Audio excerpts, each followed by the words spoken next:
The Emotional Cycle of Change was introduced to me in the 12-Week Year, which is a book that I recommended in the previous mindset video, one that is I'm implementing right now into setting goals with 12-week deadlines, basically annual goals given with a 12-week deadline. Okay, so it's condensing a 12-month plan into a 12-week plan. And it's very aggressive, and I like I thought it was a transformative book, and so I'm actually implementing a lot of that now, and I'm trying to work on setting 12-week goals. Okay, so 12-week year plans essentially. And in that book, I was introduced to this called the Emotional Cycle of Change, and this is typically the process that people go through when they make a decision to change something in their life. Okay, obviously we're going to be thinking about this in the professional context, but if you think about it, this same emotional cycle this is the same emotional cycle that we all go through with pretty much any sort of decision in our life that's going to enact change. It's going to require change in our lives in order for us to accomplish that change, right? Okay, so in looking at this, very interesting, but this was actually I believe, let's see, I pulled this up in another tab. This is Kelly and Connor's Emotional Cycle of Change. So this idea wasn't born in the 12-week year. It's just, it was introduced to me in the 12-week year. So this was something that was already, somebody else had already come up with at some point.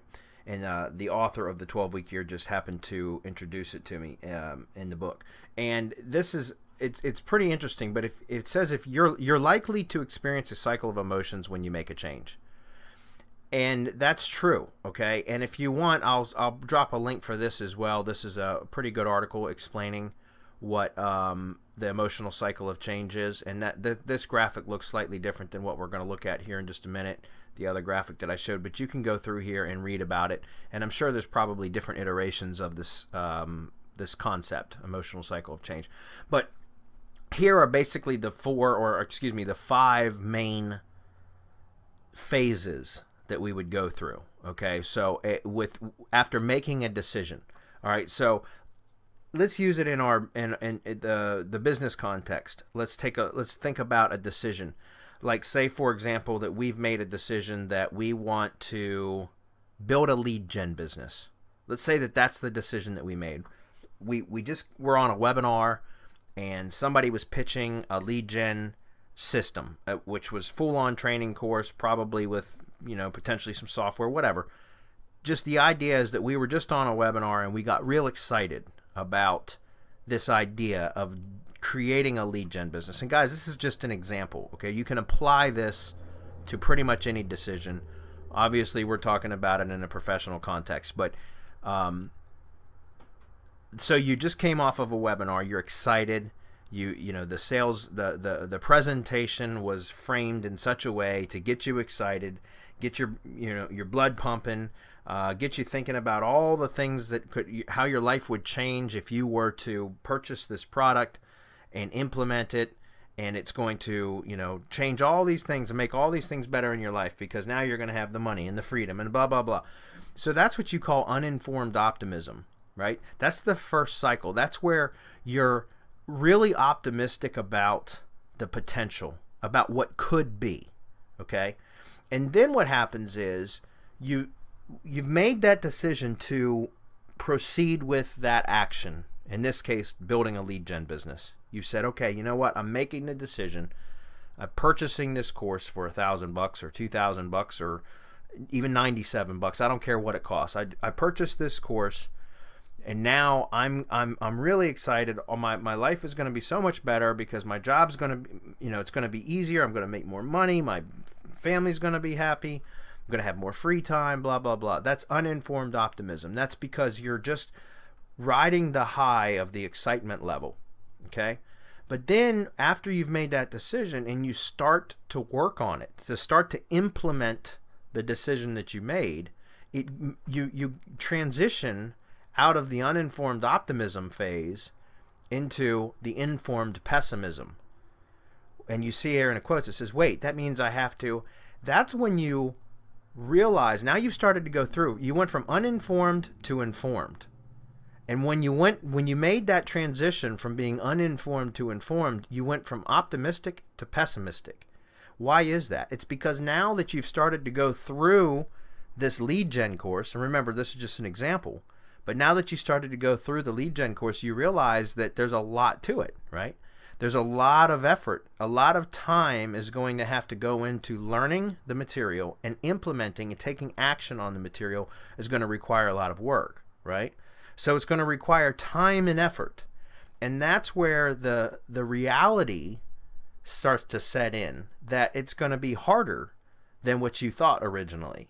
And so you move from being uninformed to informed. You knew nothing about the process to now you're learning about the process, and that learning about the process has moved you from being optimistic to being pessimistic, because now it's like, oh, woe is me, I've got all this work to do now.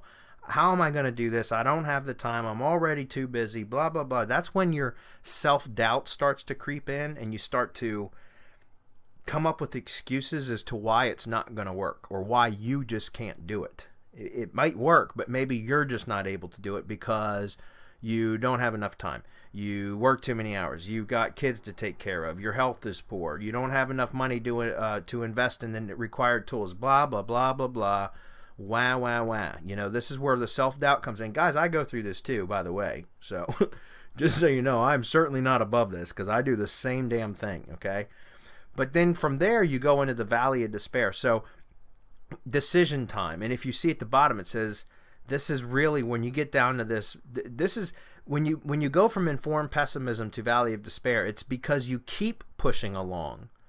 And you keep going, you're going through the lead gen course training even further. You're starting to implement, take action on some of the stuff.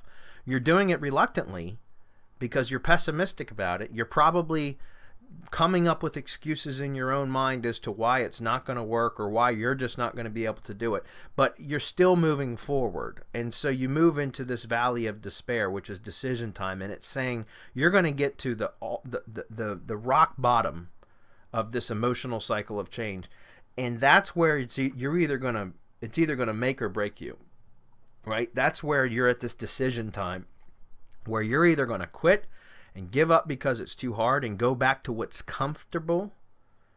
Let me repeat that: go back to what you're used to, which you're familiar with, which is your comfort zone, or you're gonna decide at that point to continue pushing on through all this pain, all this additional work, and say, you know what, I can do this.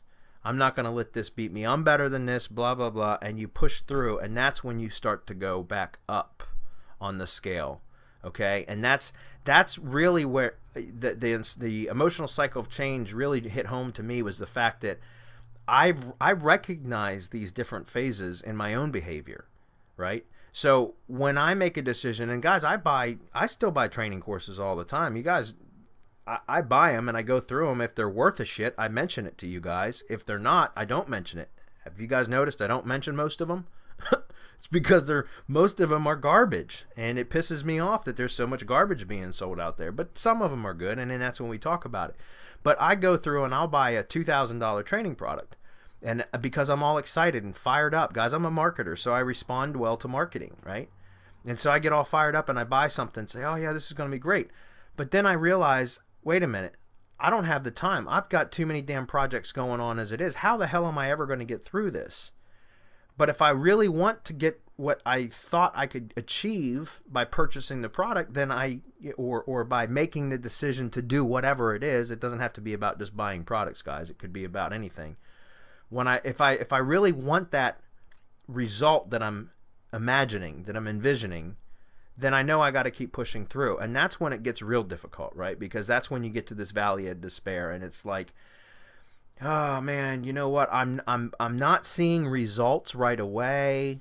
So should I continue wasting and I'm saying wasting with air quotes, should I continue wasting my time on this when it's not producing results, when I know I could just go back to doing whatever I was doing before and that was working just fine and blah, blah, blah? But here's the thing. If it was working just fine, you wouldn't have wanted this you wouldn't have even gotten to this uninformed optimism phase, right? Because if you were already fat, dumb, and happy, then you wouldn't have been excited by the prospect of something greater, right? So in reality, at this point, when you're starting to doubt and when you're considering possibly quitting because it's too hard and it's easier just to go back to what you're familiar with, you need to take a step back at this point and review this emotional cycle of change to recognize that you're in this valley of despair. You're in this phase right here where you're literally at rock bottom.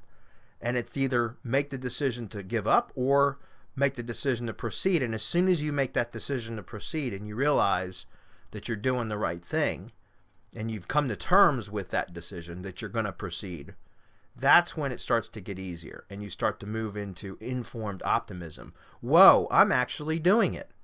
This is where you start to see some results from you start to see fruits of your labor, right? You start to see the fruits of your labor. You start to see some results from all the work, all the pain, all the inconvenience that you've put yourself through up until this point. You start to see some results, even if minimal. You start to see some results, and that's when you switch to informed optimism. That's when you say, oh, wait a minute. Now I can see that, you know what? I'm seeing light at the end of the tunnel. I'm approaching this goal that I set. No slowing down now, no stopping now, no turning back now. I'm just going to full speed ahead, move further and further towards my goal, closer and closer towards my goal. And that's where if you continue on, that's where it brings you up to success and fulfillment, where you say, I did it. And reaching number 5 is very fulfilling, number 1. Number 2, success begets success, right? So once you've reached that point, you now have some momentum.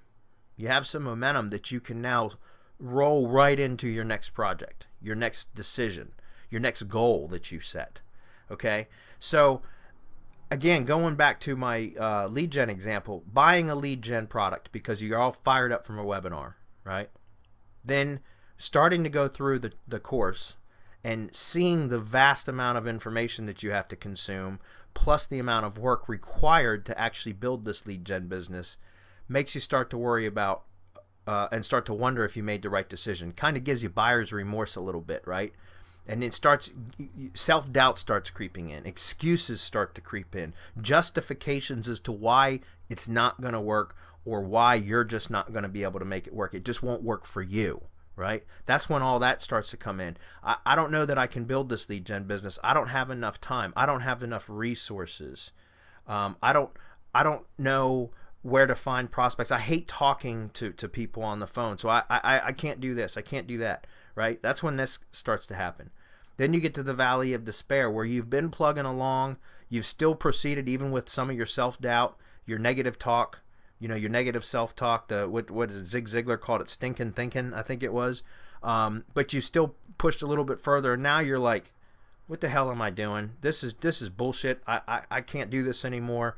I'm not getting enough sleep, or whatever the case may be. Or you can make the decision to say, I can do this. And this is where you say, you know what? I'm tired. And again, at this point, guys, when it's really good to come back and review this and look at the uninformed optimism, because what got you excited at this point, right? When you made that decision and you were excited and you were happy, you were optimistic about it, why? And start to think about that. Bring that back into the forefront of your mind again. And then that's when you can give yourself a kick in the ass and say, you know what? I'm going to do this. I don't care what it takes. I'm going to do this. And that shift in mental attitude, that shift in attitude is going to pull you back up to where you start ascending again, back into the positive emotion stage, right? And so that's where you get into the informed optimism. This might be where you've got, maybe you've got a couple properties, digital assets ranked now, and they're starting to generate phone calls. Maybe you don't even have somebody purchasing the leads from you yet in your lead gen business, but you're starting to see results. You're starting to see traffic. You're starting to see leads coming into the business. And so now you're like, wow, I'm actually doing it. I'm seeing some results now. And so that encourages you to push forward faster and harder and then you end up getting success and fulfillment. Now you've landed a couple service providers, for example, to purchase the leads from you. Now you've got some income coming in from all these weeks, hopefully weeks and not months, but weeks or months of work that you put in, starting from here all the way down, all this hard work, all this inconvenience, all this pain. Now you start seeing a little bit, and all of a sudden, boom, now you're up here and you're making money, and you're proud of yourself for having gone through this whole process here. And now you can roll that motivation, that momentum right into your next project. And that's where, like I said, if we go back to what I was talking about with the 12-week year, that's what's so good about the 12-week year, in my opinion, was that book, was that if you can get yourself through a cycle like this in 12 weeks and then go right back into another cycle, and essentially, like, you can do this 4 times a year, right? You can set a goal that you want and think about a goal, a lofty goal, something that you really want to hit, and why it would be so good if you were to reach that goal, and blah, blah, blah, and then build a 12-week year out, map it out.